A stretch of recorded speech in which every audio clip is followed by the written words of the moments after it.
Assalamualaikum warahmatullahi wabarakatuh.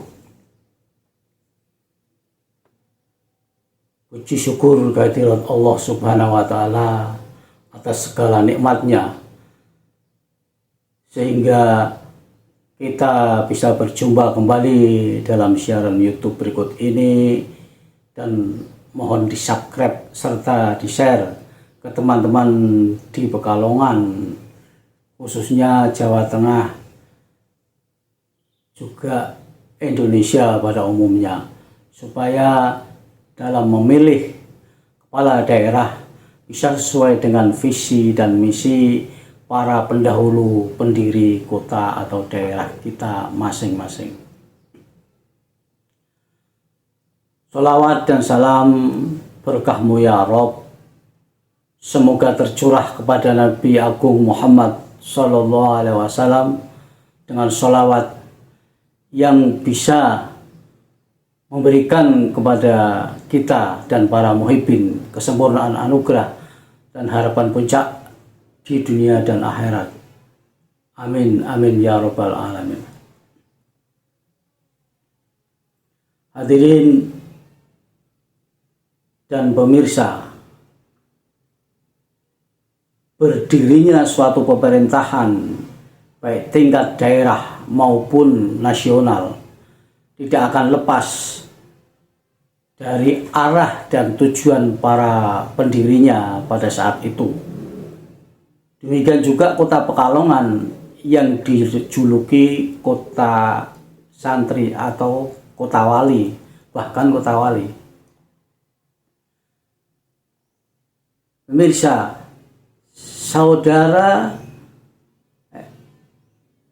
Bupati Pekalongan pertama menurut ahli sejarah Monal Habib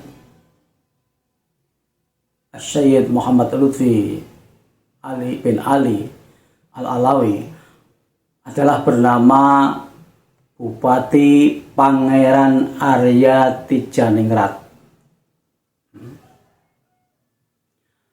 Pangeran Arya Tijaningrat, bukan Tan Kwijan dari keturunan Cina. Kalau Tan Kwijan itu sejarah atau tarikh yang dirintis, dibikin oleh pemerintahan atau sejarawan Belanda yang sengaja untuk membelokkan sejarah yang asli, untuk menghilangkan jejak para wali sebagai pendiri kota Pekalongan.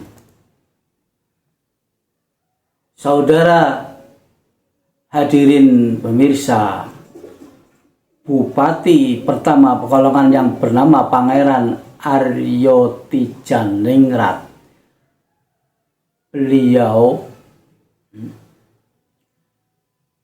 adalah seorang ulama, konon seorang wali, sebagai tokoh agama, dan juga pendiri Masjid Jami Kauman Kota Pekalongan.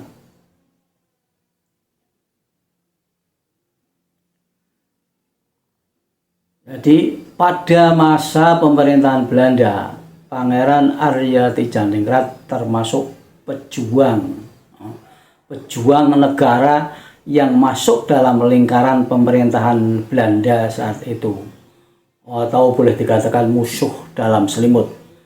Terbukti kala itu di samping menjabat sebagai adipati atau bupati pada masa kekuasaan Belanda, beliau kalau pagi ngantor dengan pakaian adat Blangkon, seragam pemerintahan Belanda saat itu. Namun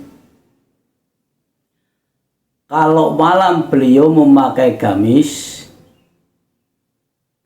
pakai sorban, dengan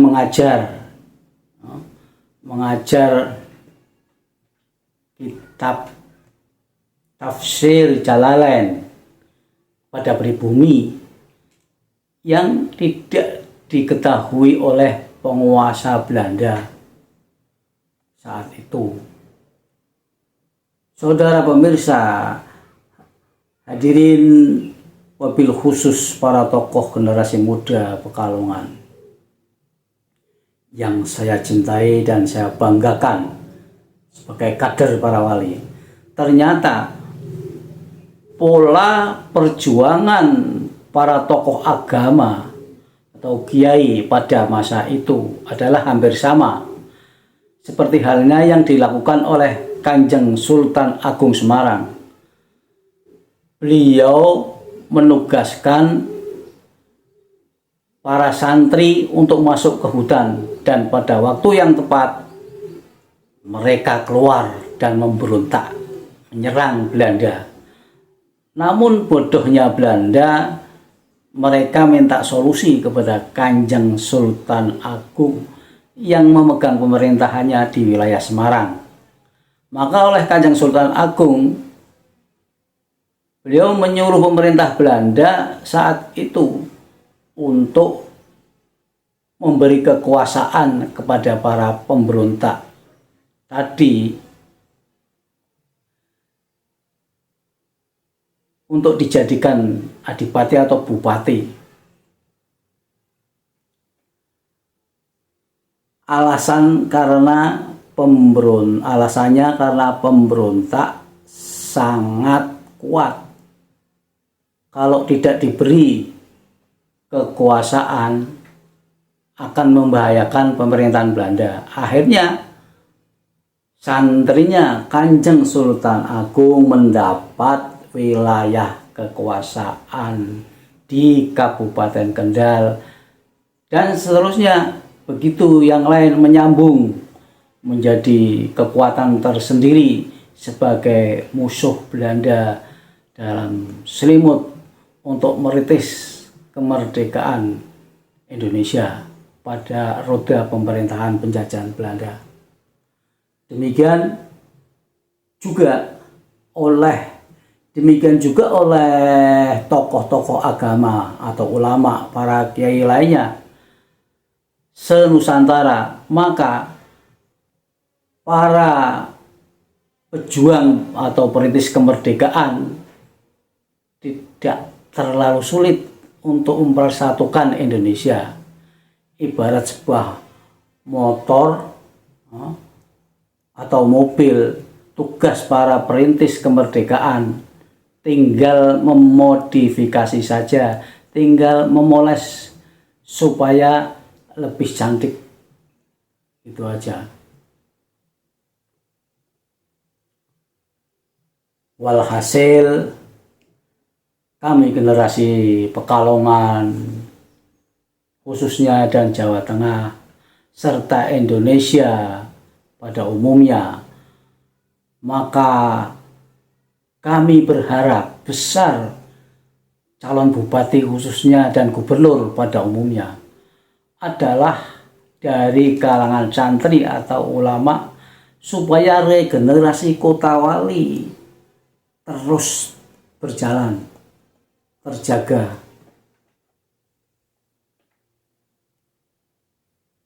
Sehingga konsep yang rahmatan lil alamin ala aqidah al-sunnah wal jamaah tetap berjalan kuat dan bisa membendung faham-faham Islam yang radikal dan merusak tatanan salafun sholihin yang sudah sesuai dengan ajaran baginda Nabi Agung Muhammad Sallallahu Alaihi Wasallam, dan supaya tidak kepaten obor, kehilangan jejak sejarah. Hadirin pemirsa, sekarang sudah terbukti jejak sejarah mulai ada yang melenceng. Coba saja hadirin saudara pemirsa, pikir-pikir, mengapa kalau harlah atau hari ulang tahun Kota Tegal umurnya lebih tua dari harlah atau hari ulang tahun Kota Pekalongan atau Kabupaten Pekalongan. Ini sangat ironis dan tidak logis karena Pekalongan sebagai kota karesidenan, ya, Pekalongan sebagai kota karesidenan dan Tegal sebagai kota kabupaten, masa induknya lebih muda dari anaknya. Kan ironis. Dan dalam buku catatan sejarah Pekalongan, Adipati Aryo Tijaningrat adalah bupati pertama dan pendiri pertama Jejami, Kauman Pekalongan. Ini tinggal diklarifikasi. Jangan seperti sekarang. Bupatinya bukan orang Pekalongan, maka tidak memperhatikan Pekalongan. Hari kelahiran, ulang tahun Kabupaten Pekalongan masih salah dibiarkan.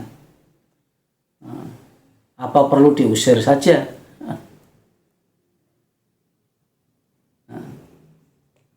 Hadirin, semoga orasi ini bisa menjadi bahan perenungan kita untuk kota kita masing-masing, supaya negeri yang sejuk, yang rahmatan lil alamin, yang dirintis oleh salafun sholihin dari dulu, itu tetap langgeng dan berjaya, sehingga Indonesia cepat menjadi negara maju dan yang kuat. Selanjutnya, wassalamualaikum warahmatullahi wabarakatuh.